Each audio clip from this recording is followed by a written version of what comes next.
വിശുദ്ധ പൗലോസ് ശ്ലീഹ റോമാക്കാർക്ക് എഴുതിയ ലേഖനം അധ്യായം 10. സഹോദരരെ, എൻ്റെ ഹൃദയപൂർവകമായ ആഗ്രഹവും ഇസ്രായേലിനു വേണ്ടി ദൈവത്തോടുള്ള എൻ്റെ പ്രാർത്ഥനയും അവർ രക്ഷിക്കപ്പെടണമെന്നതാണ്. അവർക്ക് ദൈവത്തെക്കുറിച്ച് തീഷ്ണതയുണ്ടെന്ന് ഞാൻ സാക്ഷ്യപ്പെടുത്തുന്നു. ആ തീഷ്ണത ശരിയായ അറിവിൻ്റെ അടിസ്ഥാനത്തിലല്ലെന്നേയുള്ളൂ. എന്നാൽ ദൈവത്തിൻ്റെ നീതിയെക്കുറിച്ച് അവർ അജ്ഞരാകൊണ്ടും തങ്ങളുടെ തന്നെ നീതി സ്ഥാപിക്കാൻ വ്യഗ്രത കാണിക്കുന്നതുകൊണ്ടും ദൈവനീതിക്ക് അവർ കീഴ്വഴങ്ങിയില്ല. വിശ്വസിക്കുന്ന ഏതൊരുവനും നീതീകരിക്കപ്പെടുന്നതിന് ക്രിസ്തു നിയമത്തെ പൂർത്തീകരിച്ചിരിക്കുന്നു. നിയമാധിഷ്ഠിതമായ നീതി പ്രവർത്തിക്കുന്നവർക്ക് അതുമൂലം ജീവൻ ലഭിക്കുമെന്ന് മോശെ എഴുതുന്നു. വിശ്വാസാധിഷ്ഠിതമായ നീതിയാകട്ടെ ഇങ്ങനെ പറയുന്നു: ക്രിസ്തുവിനെ താഴേക്ക് കൊണ്ടുവരാൻ സ്വർഗത്തിലേക്ക് ആർ കയറുമെന്ന് നീ ഹൃദയത്തിൽ പറയരുത്. അഥവാ ക്രിസ്തുവിനെ മരിച്ചവരിൽ നിന്ന് ഉയർത്താൻ പാതാളത്തിലേക്ക് ആർ ഇറങ്ങുമെന്നും പറയരുത്. എന്നാൽ പിന്നെ എന്താണ് പറയുന്നത്? വചനം നിനക്ക് സമീപസ്ഥമാണ്, നിന്റെ അധരത്തിലും നിന്റെ ഹൃദയത്തിലും അതുണ്ട്. ഞങ്ങൾ പ്രസംഗിക്കുന്ന വിശ്വാസത്തിന്റെ വചനം തന്നെ.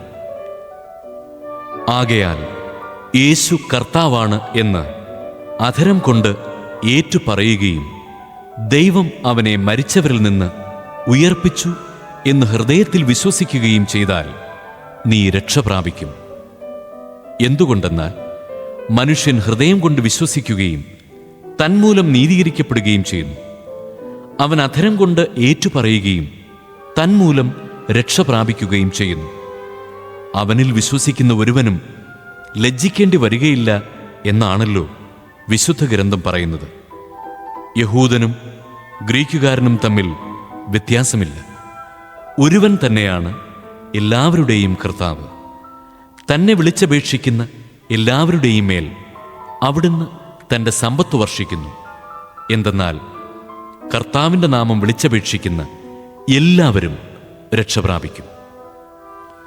എന്നാൽ തങ്ങൾ വിശ്വസിച്ചിട്ടില്ലാത്ത ഒരുവനെ അവർ എങ്ങനെ വിളിച്ചപേക്ഷിക്കും? ഒരിക്കലും കേട്ടിട്ടില്ലാത്തവനിൽ എങ്ങനെ വിശ്വസിക്കും?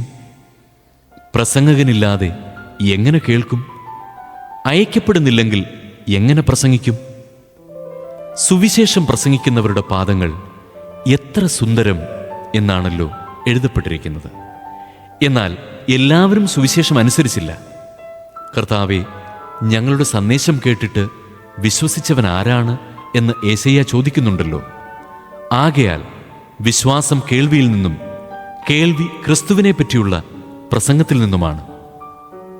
എന്നാൽ അവർ കേട്ടിട്ടില്ലേ എന്ന് ഞാൻ ചോദിക്കുന്നു. തീർച്ചയായുമുണ്ട്. എന്തെന്നാൽ അവരുടെ ശബ്ദം ഭൂമി മുഴുവനിലും വ്യാപിച്ചിരിക്കുന്നു. അവരുടെ വചനങ്ങൾ ലോകത്തിൻ്റെ സീമകൾ വരെയും. ഞാൻ വീണ്ടും ചോദിക്കുന്നു, ഇസ്രായേൽ ഇത് ഗ്രഹിച്ചില്ലയോ?